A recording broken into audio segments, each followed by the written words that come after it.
Nagdi-disturb yung kaluluwa ko. Nakakadismaya talaga na may lumabas talagang ganong desisyon na hinahadlangan yung pagganap ng Senado na Naku po, hindi pa rin tanggap. Solo sa amin, inaatas ng konstitusyon, solo sa Senado, ay hahadlangan ng Korte Suprema. NPA terorista na nagsanib puwersa na nagnais na patalsikin si BP Sara sa kanyang posisyon bilang Vice President sa pamamagitan ng isang impeachment. Unanimous ang Korte Suprema. Binasura ang impeachment complaint dahil po sa dalawang puntos. Ang pagbabawal sa mahigit isang impeachment complaint laban sa isang impeachable officer, isang impeachment complaint sa isang taon, at pang-apat na impeachment complaint ang sinampa bilang isang articles of impeachment, ayan ay pinagbabawal. Magandang araw po sa inyo lahat. Reaction ng PH nagbabalik. Napakaganda ho ng pag-usapan natin ngayon mga kapdita. Ito na nga po, ang mga dilawan.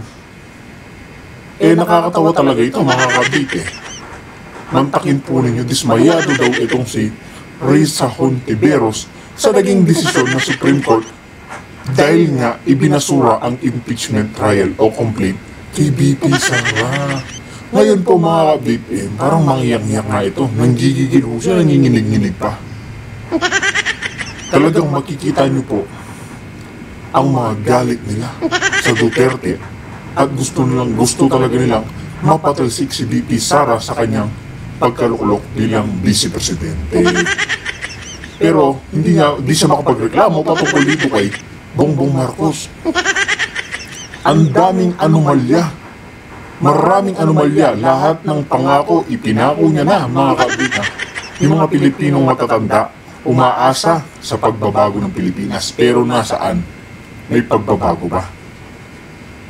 May nakikita ba tayong pagbabago? Oo, meron.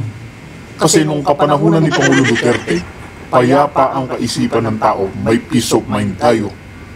Pero ngayon, nakakatakot lumabas dahil alam naman ho natin na maraming adiktus sa ating bansa, maraming lulong.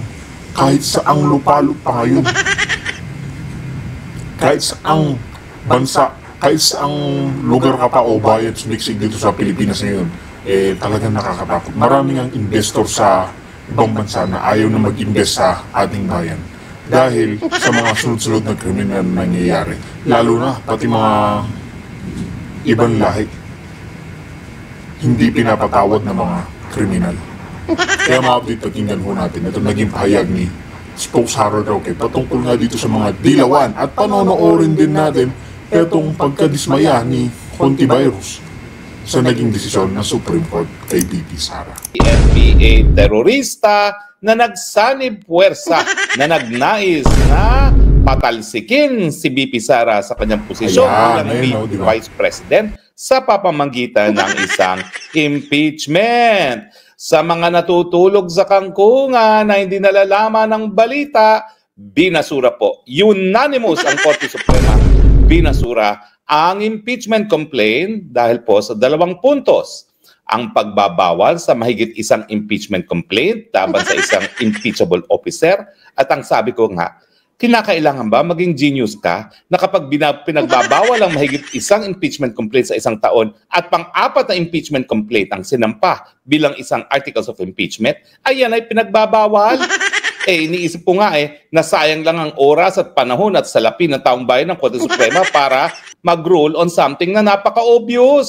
Kapag pang-apat, labag yan doon sa isa lamang na impeachment complaint ang pwedeng masimulan sa kada taon laban sa isang impeachable officer, di ba? 1 and 4. 4 is more than 1. Ano ba yan? Hindi man kailangan mag-law school para malaman yan. At pangalawa, sabi ng Korte Suprema, miski ito'y isang impeachment na tinatawag nilang sui generis. Sui generis ay one of a kind. Hindi siya korte and yet hindi siya politika lamang. Kinakailangan bigyan ng pagkakataon na madinig ang nais matanggal sa posisyon. At kaya nga po, ang ating saligang batas ay merong proseso na kinakailangan, dadaan muna po yan sa Committee on Justice as a plenaryo ng Kamara de Representante. Ito ay para masiguro nga na yung mga pinatatanggal sa kanilang pwesto ay bambigyan ng pagkakataon na madinig dahil sila naman po ay merong mandato. Kung sila ay halal gaya ng presidente at ang vice-presidente, napakadaming ating kababayan na nagbigay ng mandato sa presidente at sa vice president. At kung sila naman po ay hindi halal ng bayan, napakataas naman po ng posisyon na yan na meron silang butas sa karayom na pinagdaanan gaya ng mga miyembro ng Supreme Court, ng constitutional bodies at ng ombudsman na dumadaan muna sa Judicial and Bar Council bago sila matalaga sa kanilang pwesto. So kinakailangan medyo process, hindi po pwede na gaya nga ni sinabi ni Senior Justice Marvic Leonen na the end justifies the means. Kinakailangan talaga madinig ang kanilang panig at hindi po pwedeng nagagamitin lamang ang impeachment bilang sandata sa politika. Kasi ang sabi nga ng Korte Suprema ay bagamat ito isang political process, kinakailangan pa rin yung political context ay dumaan sa masuring pagsusuri kung ito ay lumalabag sa saligang batas. Now, ang pag-usapan natin ngayon, ano ba yung mga binabato nila laban sa decision na yan? Unang-una, itong si Tulfo, hindi naman ako nagtataka dahil siya si Tulfo, ang sabi ng saligang batas, the Senate shall be the sole judge of all impeachment complaints, no? Well, ang binaliwala po ng Korte Suprema, hindi ginawa ng Senado bilang isang impeachment court. Kasi hindi pa nga po sila nagsisimula ng impeachment. Bakit? Hindi pa nanunumpa yung 12 mga mahistrado Senate mahistrado na manahalal nitong last elections, di ba? Sa 2025 elections. Ang mayroon palang sumpa, yung 12 na maiiwan. Bakit? Meron bang desisyon magagawa ang 12? Samantalang ang Senado ay 24. Para magkaroon ng quorum, dapat 13. Wala ngang 13th member, dahil 12 lang sila. So wala pang impeachment court na po pwedeng gumana. So anong desisyon na po pwedeng gawin ng impeachment court sa puntong ito? Now, ganun pa man, ano bang binaliwala ng Korte Suprema? Wala namang binaliwala ang Korte Suprema na desisyon ng Senado. Bakit? Dahil ang binaliwala ng Korte Suprema ay yung articles of impeachment na hinain ng Kamara de Representante. Ibig sabihin, hindi akto ng Senate sitting as an exclusive impeachment court ang binaliwala ng ating Korte Suprema. Kung hindi, yung impeachment complaint na hinain ng ating mga congressman. Now, nung kaso pa ng Francisco na aking isa ako dun sa nag-argue laban dun sa impeachment, articles of impeachment na sinulong ng mga congressmen na pinamumunuan ni Maltis Teodoro, ang sabi ng Korte Suprema, well, in the first place, hindi namin pinaghihimasukan ng Senado. Ang sinasabi namin sa labag sa saligang batas, dahil ito ay linabag, yung pinagbabawal na mahigit isang impeachment proceedings laban sa isang impeachable officer ay ang gawain ng Kamara de Representante. Totoo, nakasulat sa ating saligang batas na ang ating Kamara de Representante ang sole na may kapangyarihan na mag-initiate ng impeachment complaint. Pero yung pamamaraan nila, kung ito nga ay lalabag o hindi doon sa pinagbabawal na mahigit na isang impeachment complaint, yan ay isang justiciable controversy o isang bagay na po pwedeng madesisyonan ng Korte Suprema. Kasi hindi naman exclusive judge ang Kamara de Representante sa lahat ng mga ginagawa niya bilang taga-initiate ng impeachment complaint. Natural, dahil hindi siya sole judge, walang ganyang provision sa ating saligang batas, po pwedeng suriin ng ating Korte Suprema kung ang gawain ng Kamara sa paghahain ng isang impeachment complaint ay labag sa saligang batas. At yan nga ang ginawa ng ating Korte Suprema. At sinabi na ang ginawa ng Kamara de Representante na pang-apat na impeachment complaint na ginawang articles of impeachment ay labag doon sa pinagbabawal na mahigit na sa isang impeachment complaint kada taon. Kasi nga, yung naunang 3 impeachment complaint, dahil hindi ito inaktuhan, nagkaroon ng desisyon ng Kamara. Anong desisyon? Na-dismiss. At kapag ikaw ay nag-dismiss ng 3 impeachment complaint, ibig sabihin, yung pang-apat, Ay, ako naman, please lang, talaga bang napakahihina ng kokote ng ating mga congressman na hindi maintindihan na kapag sinabing bawal ang more than one, ang pang-apat ay bawal. Siyempre naman, hello! Ang laki-laki ng mga ginastos ninyo para mahala sa posisyon nyo. Ang laki-laki ng mga budget ninyo. Hindi nyo maintindihan na 4 is more than 1. Hello talaga! Now, bukod pa dyan, ano mga sinasabi nila? Abay, linabag daw, at ito yung mga Kiko Pangilinan at mga antivirus ng saligang batas, ang prinsipyo ng separation of co-equal branches of government. Well, yan po, matagal na pong nadesisyon yan ng Korte Suprema. Kapag sinabi natin na ang hudikatura ay co-equal branch of government, sa totoo lang po, hindi totoo yan sa realidad. Bakit? Pinakakonti ng budget ang Korte Suprema. Pangalawa, wala talaga silang mga pulis na magpapatupad ng kanilang mga desisyon. Ang meron lang sila, court martials, para siguruhin naman ang seguridad ng hukuman at ating mga huwes. Pero nakasalalay pa rin sa ehekutibo ang pagpapatupad ng kanilang mga order sa pamamagitan ng court sheriffs na hihingi ng tulong sa kapulisan. Wala silang sandata kasi ang sandata nasa ilalim ng Kamara ng Presidente. At wala silang power of the purse. Bagamat meron silang tinatawag ng fiscal autonomy na hindi po pwedeng bawasan ang kanilang hinihinging budget, ang katunayan niyan, ang power of the purse nasa Kongreso, lalong-lalo na sa Kamara de Representante. Dihado talaga ang hudikatura. So kaya lang siya naging co-equal branch of government kasi ang kanyang katungkulan ay itaguyod ang supremacy. Itaguyod na ang ating saligang batas ay pinakamataas na batas sa ating bansa. Kaya po siya naging co-equal branch of government kasi ang trabaho niya masiguro na umiral ang supreme law of the land at yan nga po ang ating saligang batas. At itong pagkakataon nito, yan nga ang ginawa ng Korte Suprema. Wala silang militar, wala silang control sa budget gaya ni Tambaluslos, wala silang army, and yet ang ginawa nila, yung kanilang katungkulan na ipatupad ang supremacy ng saligang batas, ayan. Yan ang kanilang dahilan kung bakit sila co-equal branches of government at nagagalak naman po ako na si Atty. Ferdy Topacio ay gagawa ng hakbang sa ngalan po ng PDP Laban at Sambayan ng Pilipino na disiplinahin yung mga naglalapastangan sa mga naging desisyon ng Korte Suprema, pangunahin na si antivirus. So antivirus kasi, gaya ng ginawa niya sa akin sa Senado, palibasa, siya ay Senado, akala niya pwede siya maghari-harian. Di ba ang ginawa niya doon sa aking hearing? Gusto niya siya lang magsasalita.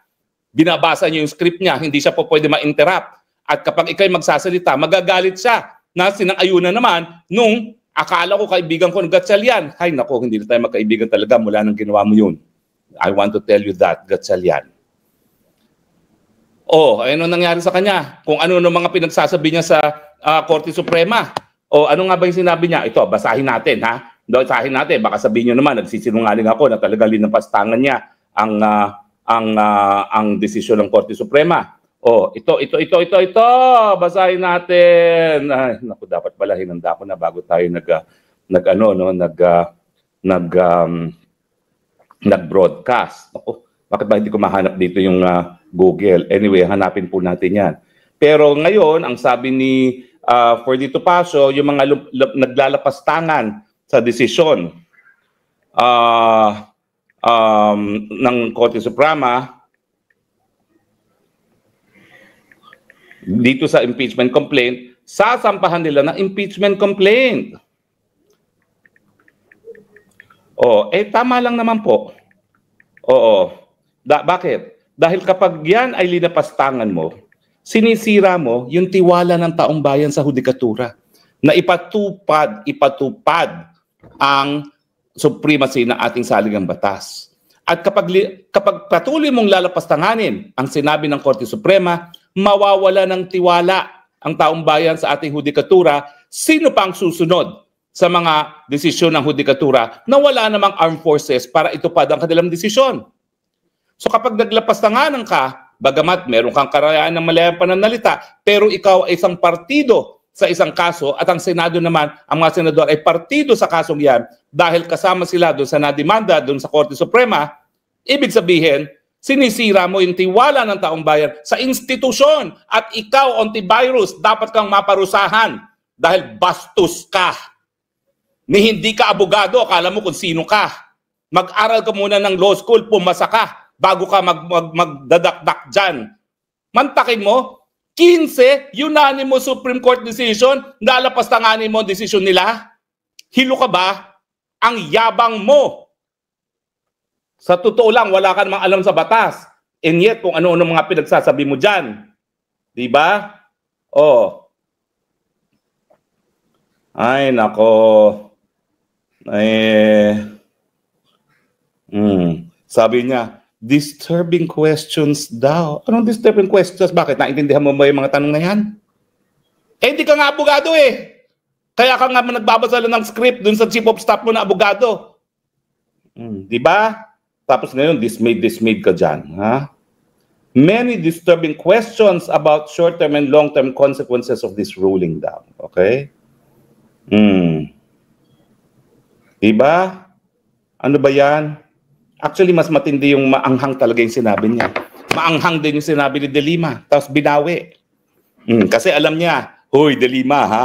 Pwede pang mabuksan uli ang kaso mo dahil estudyante mo ba yung judge mo na nagpa-absulto sa'yo? Hindi mo sinagot yan. Ang pinasagot mo lang, spokesperson mo dahil ayaw mo magsinungaling. Ang sabi pa niya, I don't remember. Nako, tell that to, ewan ko ba, wag na Marines kasi matatalino na ngayon ang mga Marines sana. Although dahil wala silang ginagawa as protector of the people, nagdududa na tuloy ako. Pero, ang kapal mo din, De Lima, ha? Ko-questionin mo ang desisyon ng Korte Suprema, samantalang ikaw mismo hindi mo pa inaamin na estudyante mo yung judge na nagpalaya sa'yo. Pag binuksan niya ng Korte Suprema at sinabi ng Korte Suprema na nagkaroon ng violation of due process rights ang Estado dahil may karapatan ng Estado na malaman na estudyante mo yung West mo, lagot ka, balik ka sa kulungan. Sige, lapastanganan pa more the decisions of the Supreme Court. Diba? Lapastanganan pa more. Diga? Aba, ang yabang-yabang nitong si Risa Ontiveros, oh. Hindi ko maintindihan.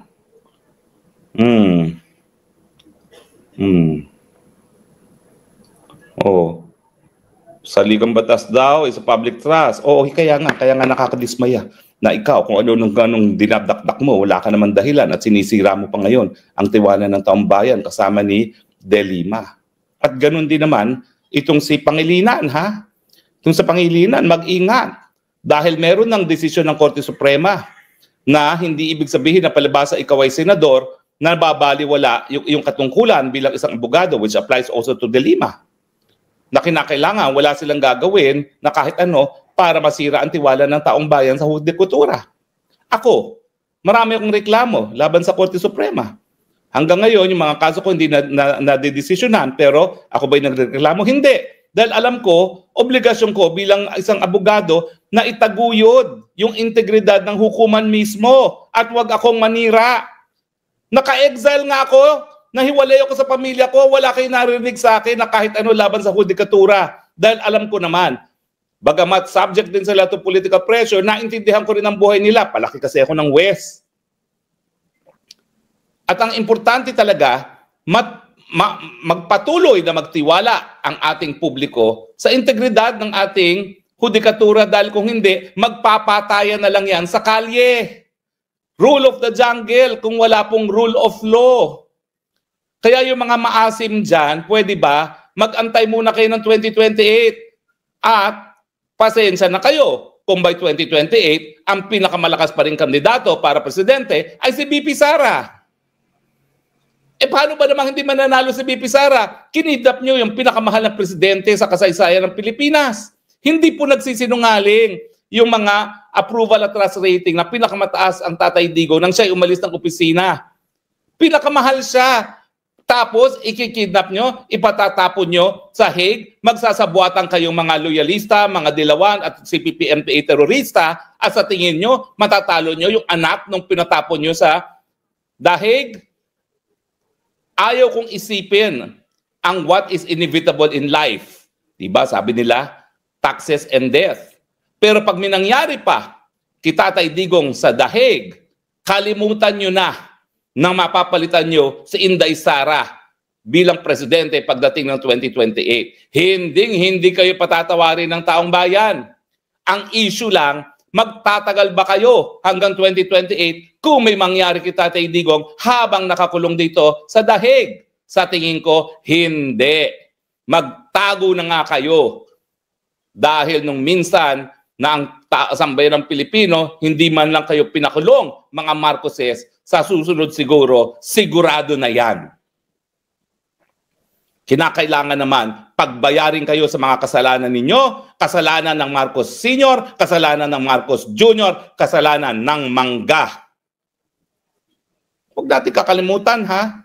Hindi ibig sabihin na friendship ang Mangga at saka ang Inday Sara, wala pa rin pananagutan ng Mangga. Hanggang ngayon, hindi siya nagsasalita sa pinaka-importanting bagay na meron siyang personal na kaalaman. Kung Addictus Benedictus ba ang kapatid niya?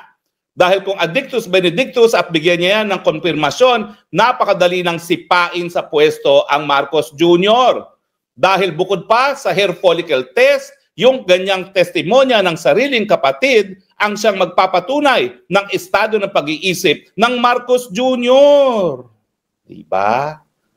Nako, umiinit na naman ang aking ulo. Kaya hinay-hinay muna dahil gusto pa nating magpatagal sa ating diskurso, diba? Oh, bakit napakaasim ninyo? Sariling appointee naman ni Marcos Jr. bumoto pabor sa petisyon. Yung kaisa-isang inappointee ni Marcos Jr. Kung kaklasiko si Justice Raul Villanueva. Yung isang justice na alam natin napakalapit, kay Lisa Araneta Marcos, bumoto rin pabor sa petisyon. Oh, yung isang, yung ponente, yung nagsulat, appointee ni Noynoy Aquino, Dilawan. Oh, yan ang desisyon na ginawa niya. Wala kaming pakialam sa politika at inaamin namin na political ang proseso. Pero miski political yan, dapat ang mga hakbang na ginagawa ay sang-ayon sa saligang batas. Oh, ba't kayo magagalit? Tapos ngayon, binubura nyo itong Senior Justice Marvic Leone na hindi na raw progressive kasi bumoto pabor sa isang Duterte. Anong klase pag-iisip yan? Gaya ng binuran nyo na ako dahil ako'y pabor kay Duterte. Bakit ako hindi papabor kay Duterte? Nung ako'y mambabatas, lahat ng sinulong kong batas, sinulong niya at pinirmahan para maging batas. Universal healthcare, libreng gamot at libreng paggamot, libreng tanghalian sa mga nagugutom na kabataan, National AIDS Law Policy, libreng patubig sa mga maliliit na mga magsasaka. O, libreng tuition sa state universities and colleges, ha? Huwag si BAM lang ang bibigyan yung credit dyan. Ako po ang tinalaga ni Ann Hofer na kausapin sa Presidente para wag i-veto yan, Presidente Duterte. Dahil yung buong economic team ng Presidente Duterte gustong i-veto yung libreng tuition sa state universities and colleges. Sabi sa akin ni Tatay Digong, hindi. We will invest in our capital, our human capital, our people.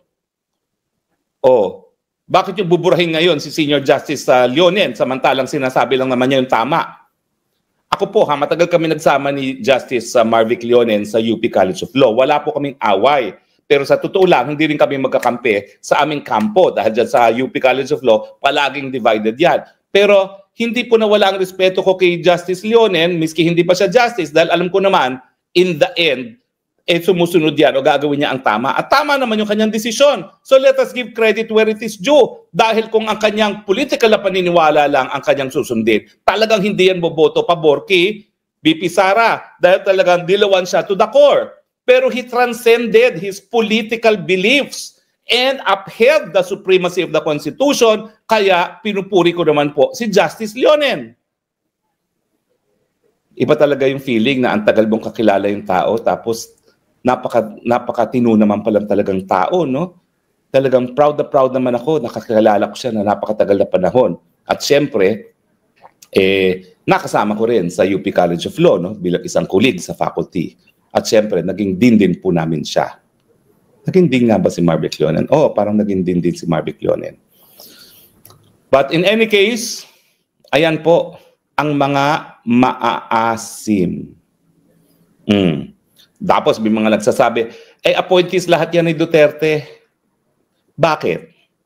Yung pinaka-importanting petisyon para kay Tatay Digong, yung pagpigil sa kanyang pagdala dito sa dahig, inaktuhan ba ng Supreme Court?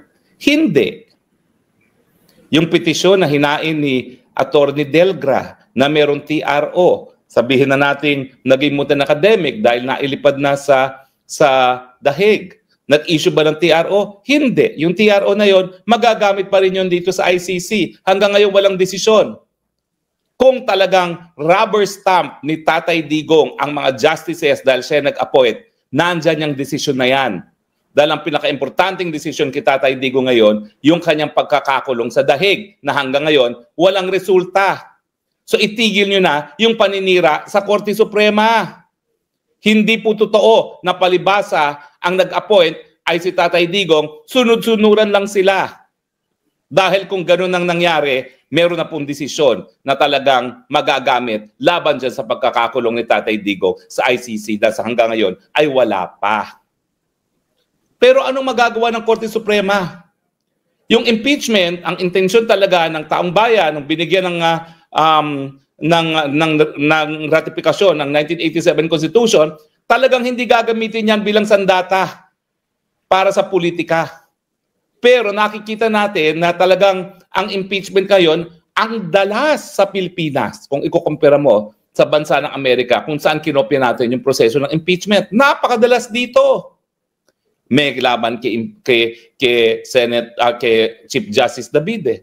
May laban kay GMA. May laban kay Ombudsman Gutierrez. May laban kay Ombudsman Desierto. Oh, di ba? Oh, ang daming beses kay Andy Bautista na tama naman talagang na-impeach namin dahil sa bribery. Ngayon, nagtatago sa Amerika at talagang hinahabol ng Amerika dahil din sa money laundering in connection with bribery. Oh, di ba? Huwag niyong kakalimutan yan, ha? Yung in-impeach namin si Andy Bautista, dadalawa lang kami ni Gwen Garcia as against the whole Congress na hawak sa leeg nung Pariñas na majority floor leader. Pero nanindigan kami na kinakailangan tanggalin ng Andy Bautista na itigil nga dahil nag-dismiss. Pero we were vindicated kasi nga, ayun, sa Amerika nagtatago. Wala na ata sa Amerika, nasa Canada na. Nahabol dahil meron siyang money laundering, bribery case. At merong reklamo sa kanya na tumanggap ng milyon-milyones galing sa Smartmatic. Diba? Smartmatic na siya ring kumpanya na nagdeklara na panalo ang Marcos Jr. na nakakuha di umano ng boto ng malapit lang kay Sara Duterte na sinasabi naman ni Atty. Glenn Chong, panalo nga siya pero hindi ganyang kalaki. Dinagdagan ng boto dahil mawawalan siya ng moral authority to lead kung tambak-tambak naman ang lamang niya ni BP Sara sa kanya. At naniniwala naman ako ng talagang tambak na boto ang nakuha niya kung ikukumpira lang ni BP Sara, ha? Kung ikukumpira sa boto ni Marcos Jr. So yan yung mga argumento nila. Hindi daw po pwede paghimusukan ng Senado dahil sole judge sila. Bakit? Meron bang nabaliwala na desisyon ng Senate sitting as impeachment court? Wala. Ang nabaliwala, yung pagsampa ng impeachment complaint ng Kamara. Labag daw yan sa separation of powers. Bakit? Ang ibig sabihin ba niyan, wala ng kapangyarihan ng hudikatura na deklara na mali ang gawain ng kahit anong sangay ng gobyerno kung ito'y labag sa saligang batas? Hindi. Kasi nga, although co-equal ang Supreme Court sa Senado and vice versa, ang ating saligang batas is supreme law of the land. Hindi siya equal to any branch of government. Mas mataas ang ating saligang batas. At yung kanilang pula na ito daw ay dahil ang mga justices ay appointed ni Digong, bakit yung mga justice, kaisa-isang justice na appointed ni Marcos, pabor din sa desisyon, at yung sumulat pa ng desisyon, appointed ni Noynoy Aquino. Diba? Sagutin niyo yan.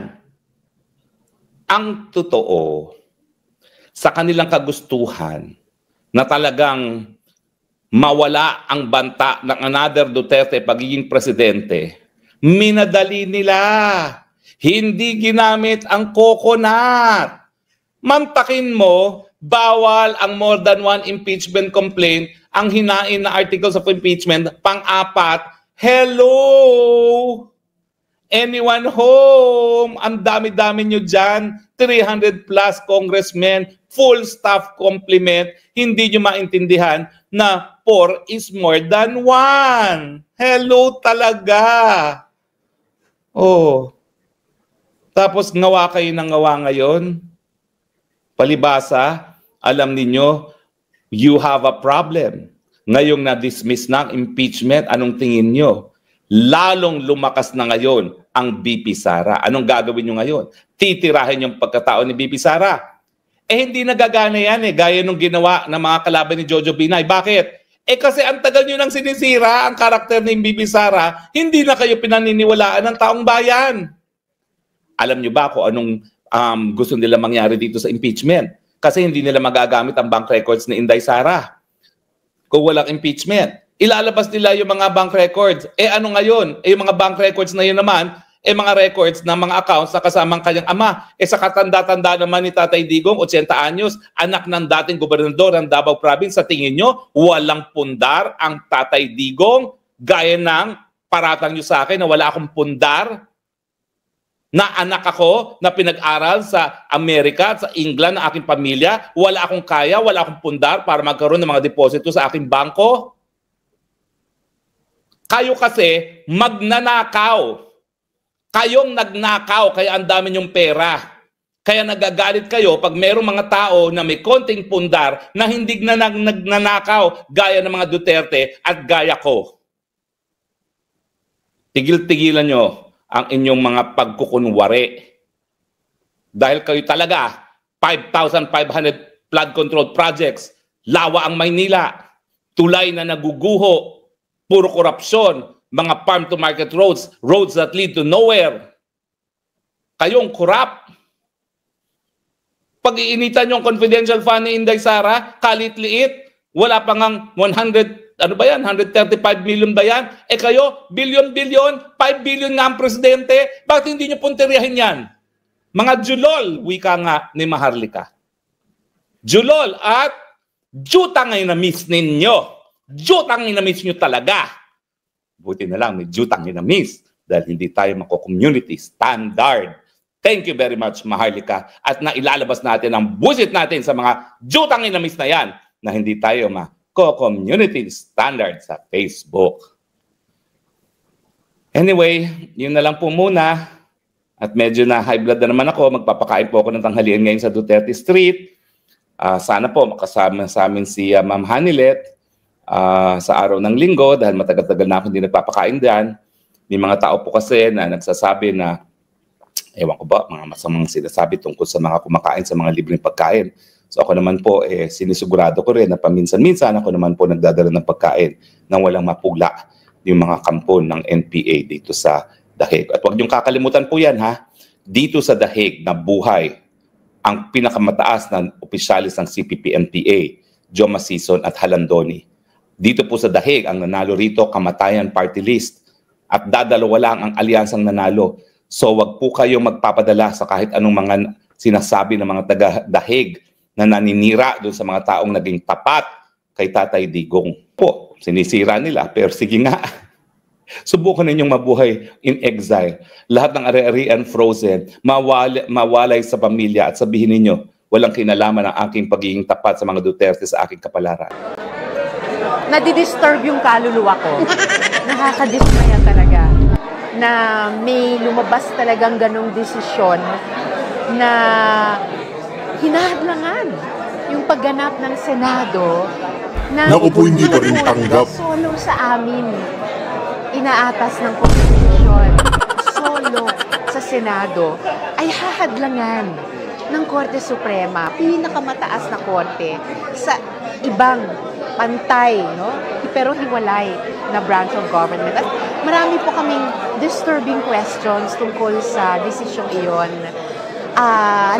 Halimbawa, kumpara sa sinabi na dati ng Korte Suprema, bakit nila sasabihin na labag yung one-year bar rule? Samantalang sa pagkaalam at intindi namin, iisa lang namang complaint ang inaksyonan ng House at tinranspit sa amin sa Senado para upuan yan na impeachment trial court. Tapos parang ang dami pang idinagdag na requirements ng desisyon kahit para sa mga future na impeachment trials. So, in the end, we are left with yung shock na parang may na-undermine na batayang prinsipyo ng accountability of public office. At ang mga Pilipino, bawat mamamayan, deserve na makita yon sa lahat naming nagtatrabaho sa gobyerno at maasahan na kapag may aligasyon na nilabag yan, nasisingilin yung accountability dyan. Trabaho dapat ng Senado ngayon. Ipaglalaban po namin yon. So that's not the decision that you were expecting talaga? Well, alam niyo naman, there were rumors about it for days before, but I was hoping against hope hanggang sa huli na hindi totoo at hindi magkakatotoo. Kaya shocking talaga. And nakakasugat sa mga prosesong bukas, hindi lang sa mga institusyon ng gobyerno, nakakasugat sa mga prosesong bukas sa mamamayan para iwasto ang nakikitang mali or punuin yung nakikitang kulang. Heard, Senator. Pero ano gusto niyo sabihin doon sa nagsasabi na why not wait for the 2026 para na lang sundin yung Supreme Court, walang constitutional crisis? Yung mga nagsasabi ng gano'n, what would you like to do? Wala namang naghihingi ng constitutional crisis. I'm afraid, in fact, with all due respect, yung ganitong desisyon is one that makes us more insecure dun sa dapat na stabilidad na ibinibigay ng konstitusyon. Sa sinasabi ng iba na intayin na lang ang 2026, Diyos ko po, alam naman siguro all the effort and time it already took para simulan ng maayos itong impeachment process na ito. So, hindi naman nila pwedeng basta-bastang sabihin, intayin na lang ang isa pang taon. At saka kasi, anong mga president ang tinatakda ng ganitong klaseng desisyon? So, lahat ng mga ayaw ng impeachment process, lahat ng ayaw ng pagsingil ng accountability, will probably pick up lessons from this at gagamitin na naman nila para hadlangan ang pagsingil ng mamamayan ng accountability, ang responsibilidad maningil ng accountability ng gobyerno, which is what the impeachment process is all about. Senator, last na lang, may pag-asa pa ba this year matuloy yung impeachment sa Senate kay VP Sara? Laging may pag-asa, di ba? Sinasabi natin mga tao, habang may buhay, may pag-asa. Well, abangan natin na nababalitaan ko, may mga nagko-consider mag-file ng motion for reconsideration, may mga wise na mga column at sulat na inilalabas, payo kung papaano pwede pa rin sa diwa ng pagrespeto sa Korte Suprema, pero pwede pa rin salbahin